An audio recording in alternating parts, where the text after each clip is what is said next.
had no idea what to expect when Stellar Blade was first announced, given that Shift Up, known for its gacha hit Goddess of Victory Nikki, was the developer. The shift from mobile free-to-play experience to a full-on console action game is pretty jarring to say the least. Initially I approached with caution. However, after playing the Stellar Blade demo and falling in love with its gameplay design, my excitement grew tenfold. Now, with the complete game making its debut and having had the opportunity to play it through its entirety, it has managed to surpass my already lofty hopes, even if the writing choices are questionable.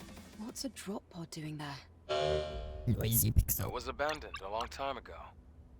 Matter of fact, it's what made this crater. Wait, that's a 5th Airborne Squad drop pod. Let's take a closer look.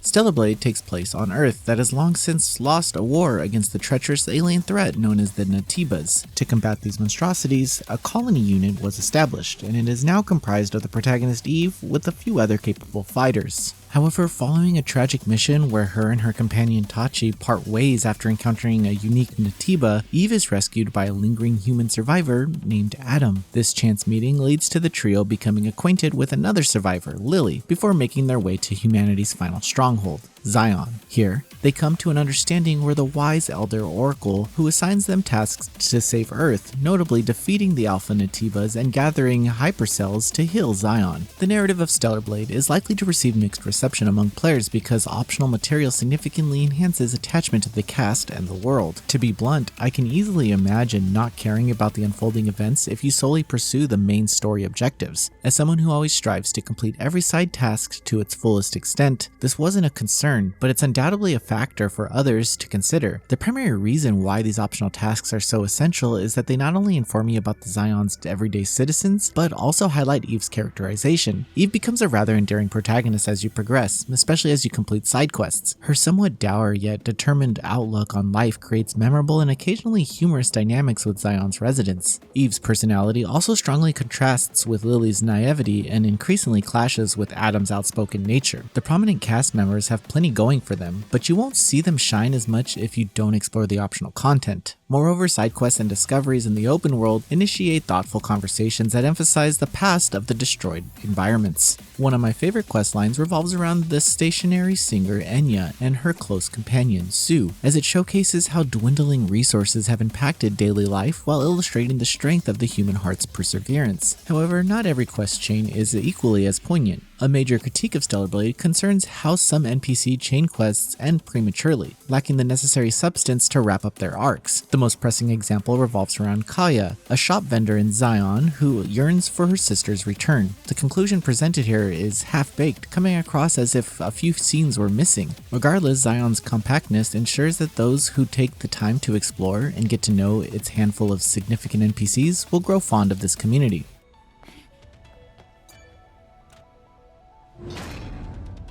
Wow, it's opening! It's windy! There's no end in sight. Will we be okay? It was sealed off, so it'll probably be safer than other routes.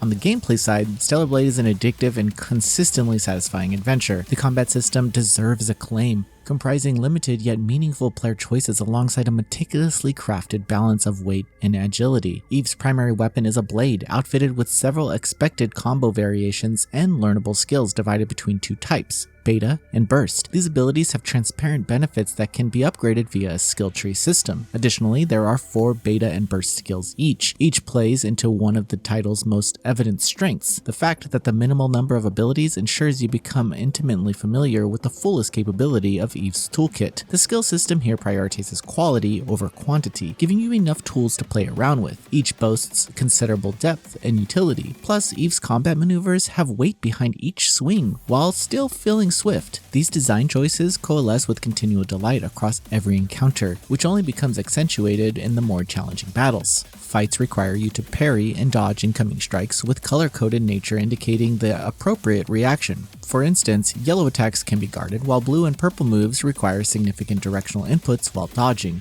There's a fairly large pool of standard enemy types, with a variety in their movesets to prevent potential tedium and grant more than enough practice for your defensive capabilities. But the bosses are where Stellar Blade truly shines, as they're all incredibly well designed with fair telegraphs that are satisfying to counter successfully. While I wish they did play a little more challenging on normal mode, the last few bosses, especially on the hard mode unlocked after clearing the game once, are some of the most well-designed bosses I've ever faced in an action game, reaching similar heights of catharsis as Ys Origins, Fury, and Kingdom Hearts 3 Remind. They achieve the exceedingly difficult to reach culmination of genuine challenge and practice that I can't ever get enough of. Interestingly, Eve has a few other tools during combat, though to a far lesser extent. Second to the blade is her firearm, which you can shoot various types of bullets. Truthfully, I wouldn't have used this weapon whatsoever if it weren't for a couple of required dungeons that restrict sword usage. In hindsight, I'm quite glad for these areas because they aided me in appreciating and enacting the gun's usefulness in more typical encounters. Additionally, you have healing and damage inflicting items that can turn the tides to your favor in desperate scenarios, though I rarely use the latter. Further regarding items, when exploring, you'll discover camping spots where, aside from housing upgrade, utilities, and vendors, you can rest to replenish your standard healing stock and respawn enemies. This is the only facet that I found comparable to a Souls-like title. Other RPG-like components included, aside from the skill tree, are gears and exospines, which are plenty self-explanatory, I think. Essentially, they're equipment that enhances your stats or combat abilities, depending on your selected type.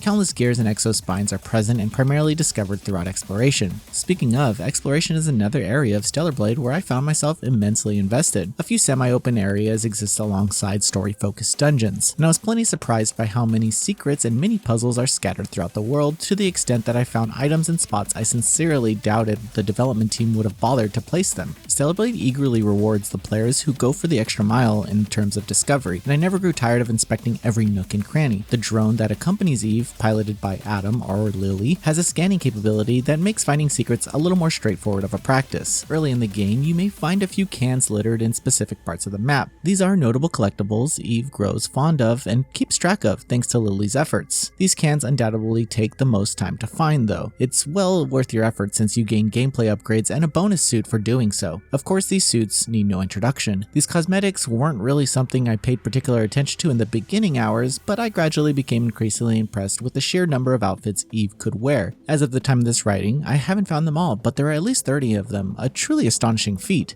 I'm so used to other titles like the modern era Tales of entries that lock a massive number of the cosmetics behind expensive DLCs that seeing all of them included in-game is a choice I highly appreciate. The cosmetic alteration doesn't end there though, as you can also equip Eve with glasses and hairstyles, which are all included entirely in-game. Plus, Lily and Adam have alternate skins of their own. An activity I expect to be overlooked is the strangely late introduced fishing minigame. It's straightforward and to the point, though there is some complexity embedded within it due to some various types of bait and multiple fishing spots. You have to assess the latter as suitable yourself, with the game not actually labeling them. As for the fishing itself, it's become one of my favorite takes on the minigame as it requires brief button mashing and clever usage of the DualSense's adaptive triggers. Regarding performance, Stellar Blade is exceptional. I didn't face any noticeable frame drops and experienced no crashes, soft locks, or the like. At most, I saw a few character models unintentionally milled into architecture and occasionally awkward grab detection with crates, but those faults are so minor that they won't affect your playthroughs meaningfully. It's also worth noting that those who take their time to seek out all of what Stellar Blade has to offer can expect to spend around 30 to 40 hours in the game. Alas, I am disappointed that there is no New Game Plus at launch. After getting one of the endings, you're rewarded with hard mode and a special suit unlocked with the beginning of a new save file, but nothing is carried over. This isn't exactly a deal breaker by any means, yet it made my hard mode playthrough needlessly monotonous when re-obtaining collectibles I already found. I would have preferred New Game Plus being here at launch rather than what I'm assuming will be a free update later down the road, if it's added at all. Thankfully, the soundtrack is also exceptional. It definitely won't escape the Nier comparisons, but the tracks expertly encapsulate the somber tone permeating from the scarred world.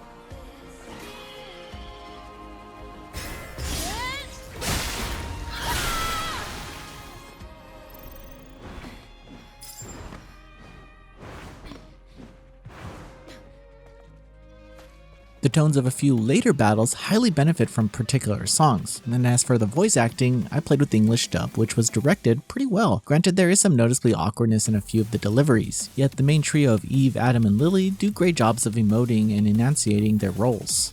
Stellar Blade is a phenomenal action game with rewarding combat mechanics to master and plenty of player individuality present via countless cosmetics. Between the terrific boss designs and compelling exploration, this is a genuinely gripping experience bursting with depth and satisfaction. While the NPC questlines aren't consistent in the quality of their finales, and the primary plot pacing suffers by extension, the post-apocalyptic Earth has intriguing lore to learn and a strange sense of frayed community built from smelling the charcoal roses. Even if you stick around for the battles above all else, Stellar Blade will assuredly surpass your expectations if the movement and weight fit your taste. Noisy Pixel is giving Stellar Blade a 9 out of 10. Thanks for watching. This video is brought to you by our supporters on Patreon. Noisy Pixel is run by a group of gamers providing independent gaming coverage through news, reviews, previews, and more. Check out our Patreon to help support our continued growth and subscribe to keep up with all our future content.